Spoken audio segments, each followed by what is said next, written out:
Freehold భూములు అంటే ఏమిటి? దీని వలన ప్రజలకు ఉపయోగమేమి? ఫ్రీహోల్డ్ భూములు అంటే ప్రభుత్వం పేద ప్రజలకు ఇచ్చేటువంటి భూములు కండిషన్లతో కూడి అసైన్మెంట్ పట్టాలు ఇవ్వడం జరుగుతుంది. దానిని ఏం చేస్తున్నారు, ఆ కండిషన్లను తొలగించి ఫ్రీ చేస్తున్నారు. ఏమా కండిషన్లు అంటే ప్రతి పట్టాకు, అసైన్మెంట్ పట్టాకు 21 షరతులతో కూడినటువంటి పట్టా అన్నమాట. అంటే మొట్టమొదట అందులో ముఖ్యమైనది ఏమంటే పట్టాదారు మరియు వారి వారసులు మాత్రమే అనుభవించాల్సిందే కానీ ఇతరులకు ఎలాంటి పరాధీనం చేయరాదు. అంటే భూమి అమ్మడం కానీ, తనఖా పెట్టడం కానీ, దానం చేయడం కానీ ఇలాంటివి ఏమి చేయకూడదు. అటువంటి కండిషన్లు పెట్టి ఇవ్వడం జరుగుతుంది.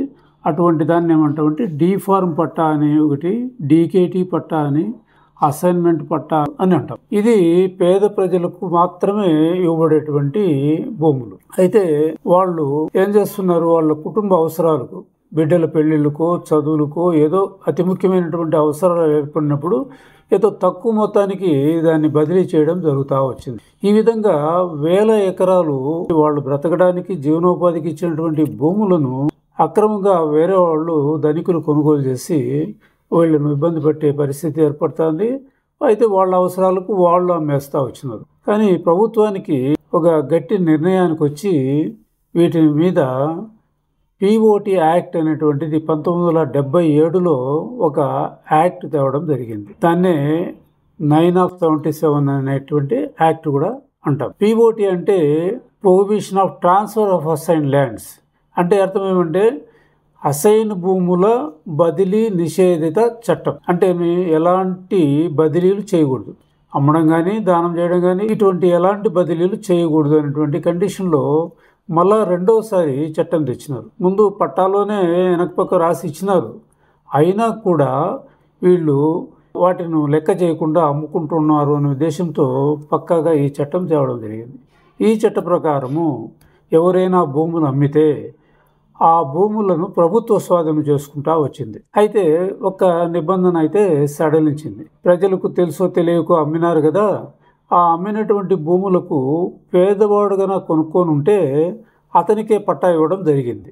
తెలియక మంచి ఉద్దేశంతో ఇది గవర్నమెంట్ భూమి కాదు, పట్టా భూమి అనేటువంటి తెలియని పరిస్థితిలో కొనుక్కున్నటువంటి వ్యక్తులకు, అటువంటి వాళ్లకు ఈ పట్టాలు మంజూరు చేయడం జరిగింది. ఒకవేళ ధనిక రైతులు కొనుక్కొని ఉన్నట్లయితే వాళ్ళ నుండి స్వాధీనం చేసుకొని ఒరిజినల్ పట్టాదారుకు మళ్ళా స్వాధీనం చేయడం జరుగుతుంది.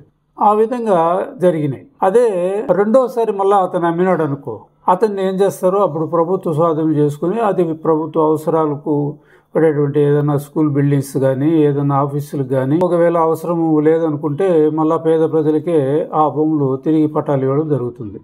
అంటే రెండోసారి అమ్మినోనికి ఆ ఛాన్సు కోల్పోతాడు. ఈ విధంగా ఈ పిఓటి యాక్ట్ అనేటువంటిది ఇటువంటి నిషేధాలతో జరుగుతూ ఉన్నప్పుడు 2023లో అప్పుడున్నటువంటి ప్రభుత్వము ఈ చట్టానికి ఏమనంటే అసైన్మెంట్ భూములు అమ్మరాదు అనేటువంటి షరతును కొంచెం సవరణ చేయడం జరిగింది.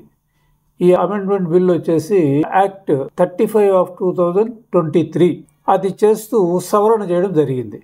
సవరణ చేసిన తర్వాత మళ్ళా 19/12/2023లో మళ్ళా ఒక జీవో తేవడం జరిగింది.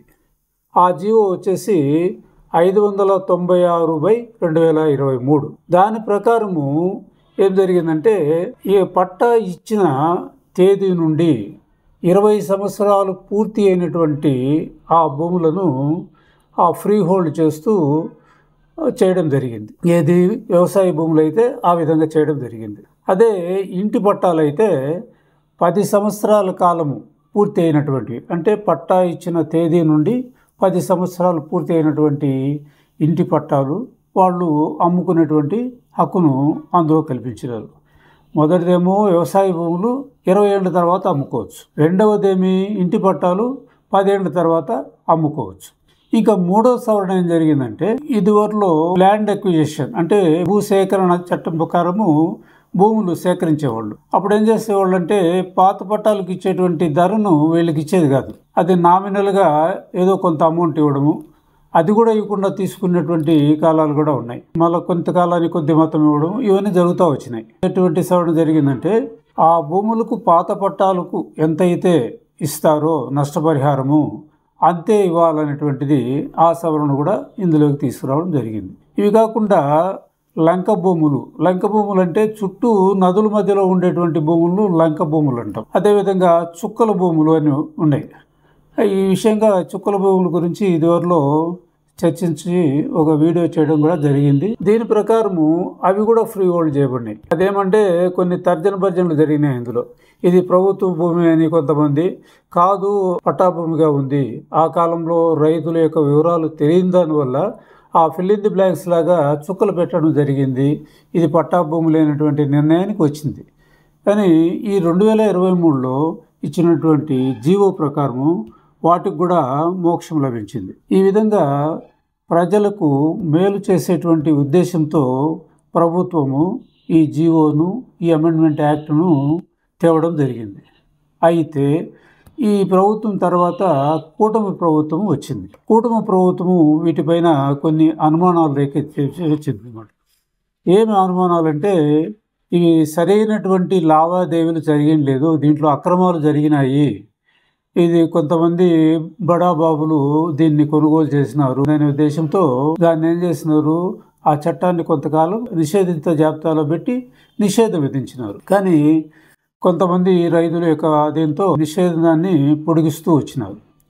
ఇప్పుడు ఆ నిషేధాన్ని ఏం చేసినారు, 26/1/2026 వరకు ఆ నిషేధం ఉంటుంది. ఇందులో రెవెన్యూ శాఖలు భూ సంస్కరణలు తేవడము, ఆ స్పెషల్ డ్రైవ్స్ అనేటువంటివి కండక్ట్ చేయడము, ఏమి వీటిల్లో జరిగినటువంటి లోపాలు ఏముండాయి, ఎలాంటి అక్రమాలు జరిగినాయి అనే దానిపైన ఎంక్వైరీలు జరుగుతూ ఉన్నాయి. హైకోర్టు కూడా ఏం చేసిందంటే రాజధాని ప్రాంతంలో భూ పంపిణీ విషయంగా ఒక ఆర్డర్ పాస్ చేసింది. ఆ భూములు ఎలాంటి బదలాయింపులు చేయరాదు అనేటువంటిది కూడా హైకోర్టు ఉత్తర్వులు కూడా ఇందులో ఉన్నాయి.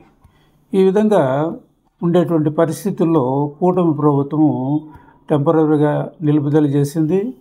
ఈ ప్రజల్లో ఒక ఆందోళన ఉంది. ఏమంటే ఈ జీవోలను కంటిన్యూ చేస్తారా, లేకంటే వీటిని ఏమన్నా రద్దు చేస్తారా అనేటువంటి ఆ భయాందోళనలో కొంతమంది ఉన్నారు. కొంతమంది అయితే చేస్తేనే మంచిది, ఇది ఎంత పెద్దవాళ్ళ చేతులకి వెళ్ళిపోతుంది అనేటువంటి భావనలో ఉండేళ్ళు కూడా ఉన్నారు.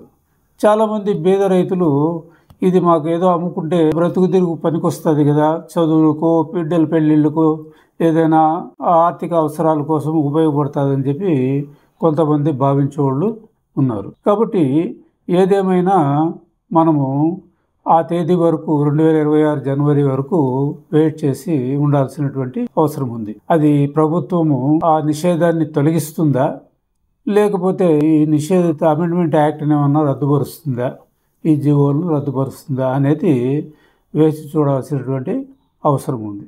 ఈ డీకేటీ పట్టాలు నిషేధం ఎత్తేసే దానివల్ల ఈ పేద రైతులు ఎక్కువగా లబ్ధి పొందేటువంటి అవకాశాలు ఎక్కువగా ఉన్నాయి. ఎందుకంటే ఈ చాలా మటుకు ఈ పట్టణాలను ఆనుకొని, పల్లెలు పట్టణాలను ఆనుకొని ఉండేదానివల్ల ఈ బడాబాబులు అనిపించుకున్న వాళ్ళు ఈ రైతులకు, డీకేటీ రైతులకు ఏదో చిన్న మొత్తాలు నామినల్ రేటు చెల్లించి వాళ్ళు ఏం చేస్తున్నారు, ప్లాట్లు వేసి ఇంటి స్థలాలుగా మార్చి ఎక్కువ రేట్లుగా అమ్ముకుంటున్నారు. అదే ఈ సవరణ చట్ట ప్రకారం అయితే ఆ రైతు కూడా పాత పట్టాలు ఎంత రేటు ఉందో ఆ రేటు తీసుకునేటువంటి అవకాశం ఉంది. కాబట్టి ఈ చట్టం వల్ల పేద రైతు కూడా ఎక్కువ లబ్ధి పొందేటువంటి అవకాశం ఉంది. కాబట్టి దీనివల్ల ఉపయోగకరమే. అదే ఈ చట్టాన్ని తెలంగాణ రాష్ట్రంలో కూడా కావాలని ప్రజలు చాలామంది దీన్ని కోరుతున్నారు. తెలంగాణ గవర్నమెంట్ దృష్టిలో ఉంది, ఇది కూడా మనం చేస్తే బాగుంటుంది కదా అనే ఉద్దేశంతో వాళ్ళు దీని మీద ఆలోచన చేయడం జరుగుతూ ఉంది. ఇది కూడా అక్కడ వస్తే కూడా చాలా బాగుంటుంది, ప్రజలంతా కూడా అందరూ సంతోషపడే విషయం ఇది. కాబట్టి ఇది కూడా అక్కడ వస్తే చాలా బాగుంటుందని నా ఉద్దేశం. Thank you.